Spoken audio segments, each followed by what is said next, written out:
말씀은 내 발의 등이요 내 길의 빛이니이다. 주의 의로운 규례들을 지키기로 맹세하고 굳게 정하였나이다. 나의 고난이 매우 심하오니 여호와여, 주의 말씀대로 나를 살아나게 하소서. 여호와여, 구하오니 내 입이 드리는 자원 제물을 받으시고 주의 공의를 내게 가르치소서. 나의 생명이 항상 위기에 있사오나 나는 주의 법을 잊지 아니하나이다. 악인들이 나를 해하려고 올무를 놓았사오나 나는 주의 법도들에서 떠나지 아니하였나이다. 주의 증거들로 내가 영원히 나의 기업을 삼았사오니 이는 내 마음의 즐거움이 됨이니이다. 내가 주의 율례들을 영원히 행하려고 내 마음을 기울였나이다.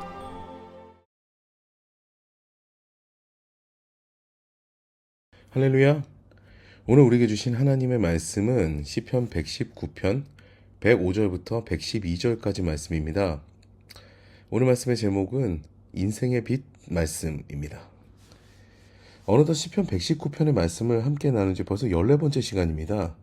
그래서 끝이 보이지 않은 것 같은 그런 119편도요, 이제 3분의 2나 이제 지나게 되죠. 이렇게 첫걸음을 떼는 것이 참 중요한 것 같습니다. 더사랑교회는 2024년도 새벽 본문을요, 시편으로 정하고 1년 내내 시편의 말씀으로 하루를 시작했는데요. 시편은 150편이나 되거든요. 그런데 마무리가 되어가는 느낌이에요. 이렇게 보면 작정하고 시작하는 것만큼 중요한 것이 없는 것 같습니다. 오늘 본문은요, 히브리어 자음 눈으로 시작하는 시편 119편의 105절부터 112절까지 말씀입니다. 오늘 본문의 주제는 나의 인생의 빛이 되는 말씀입니다. 그 주제를 잘 드러내고 있는 말씀이요, 바로 첫 번째 절인데요, 105절이에요. 너무나 유명한 말씀이죠. 주의 말씀은 내 발의 등이요 내 길의 빛이니이다. 아멘. 근데 이 말씀을요, 히브리어 원어적인 느낌으로 해석을 해보면 이렇습니다. 주의 말씀은 내 발을 위한 등이요 내 길을 위한 빛입니다. 이렇게 해석이 되죠. 발을 위한 등이라는 거는요, 내가 첫걸음을 뗄 수 있게 만들어주는 빛입니다. 어두운 곳에서 내가 걸음을 떼지 못하는 이유가 무엇일까요? 보이지 않는 것에 대한 두려움이 있기 때문이겠죠. 저는 처음 시작하는 것에 관해서 두려움이 많은 사람입니다. 그래서 시작하지 못하고 후회한 적이 참 많은 사람이죠. 근데 다행히도 저희 자녀들은요, 엄마를 닮은 모양입니다. 진취적이고 자신감이 충만해요. 어제는 제 큰딸을 학교에 데려다 주게 됐는데요. 새벽 5시 40분이 되니까 알람이 울립니다. 이제 루틴이 된 모양이에요. 부스스 일어난 큰아이가 아빠 6시 10분까지는 더 잘 거예요 하면서 알람을 끄더니 다시 잠자리에 들어요. 그리고 6시 10분에 제 차 알람이 울리니까요, 벌떡 일어나서 세수하고 학교 갈 준비를 합니다.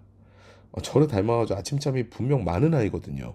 근데 어떻게 새벽부터 일어나서 지각 한번 안 하고 학교를 다니는지 너무 신기합니다. 게다가 집 앞에 학교를 두고 이 고생을 하면서 이렇게 새벽부터 일어나야 되는 학교를 선택했는지 도전을 했는지도 참 대단하게 느껴졌어요. 공교롭게도 같은 날, 바로 어제죠, 둘째 아이는 지방으로 대회를 나갔습니다. 오후쯤 되니까 카톡이 왔어요. 이제 기차 타고 가고 있어요 하는 거죠. 매일 연습하고 또 대회 준비하고 대회 나가고 이런 일들이 반복되면은 실증이 날만도 할 텐데, 또 다른 길도 한번 생각해 볼 수 있을 텐데, 저희 둘째는요 늘 싱글벙글입니다. 저는 이 일련의 상황을 보면서요, 이 아이들이 자신의 꿈을 이야기하고 시작할 때가 생각이 났습니다. 사실 저는요, 제 길에 확신이 없어서 고등학교 3학년이 돼서야 작곡으로 전환을 했거든요. 가서도 확신을 못했던 케이스예요. 근데 제 자녀들은 꿈을 꾸자 그 꿈이 바로 자신들의 미래가 되었습니다. 확신하게 되었죠. 그리고 곰곰이 생각해 보니까요, 그 꿈을 아이들한테 소개해주고 너는 할 수 있다라고, 걸어가면 된다라고 격려하면서 이야기한 사람이 바로 저 아내였습니다. 아이들의 부모였어요. 우리 가정은요, 비교적 아이들과 대화가 많은 편이긴 하거든요. 근데 미래에 관한 이야기를 자주 하면서 아이들의 길을 서로 모색했습니다.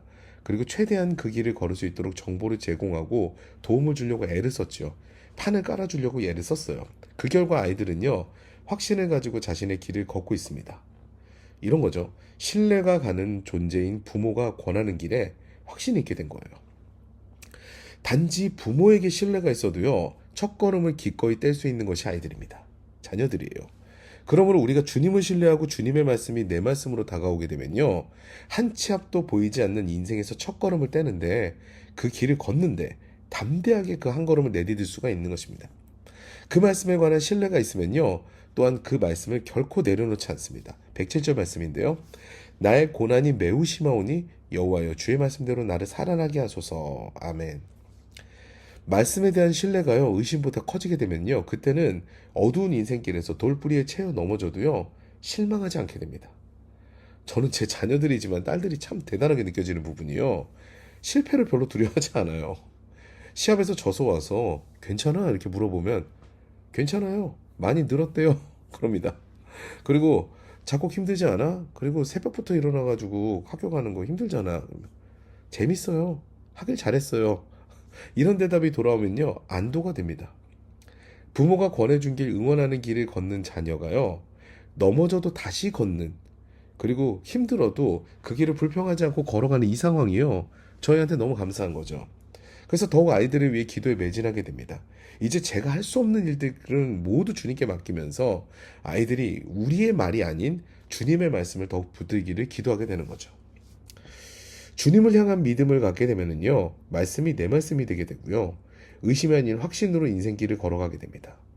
그게 안 되니까 말씀을 들어도 의심이 오게 되고 돌뿌리에 채워가지고 넘어지게 되면은 정말 하나님께서 나와 함께 하시는가, 그런 시험이 들게 되면서 주님에 대한 불신이 있으니까 말씀이 나에게 역사하지 못하는 인생길을 걷게 되는데요.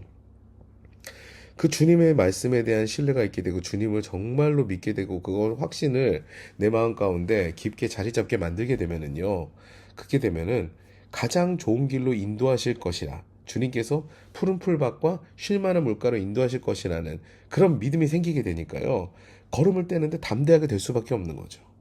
오늘도 주님의 말씀을요, 발을 비추는 빛으로, 내 인생의 빛으로 기억하여서 말씀을 듣고 볼 때마다 믿음으로 받아들임으로 확신을 가지고, 아, 이 말씀 내 말씀입니다. 아멘. 그러면서 그 말씀으로 이제 기준을 삼아 인생길에서 발걸음을 힘차게 내딛는 저 여러분 되시기를 주님의 이름으로 축원합니다.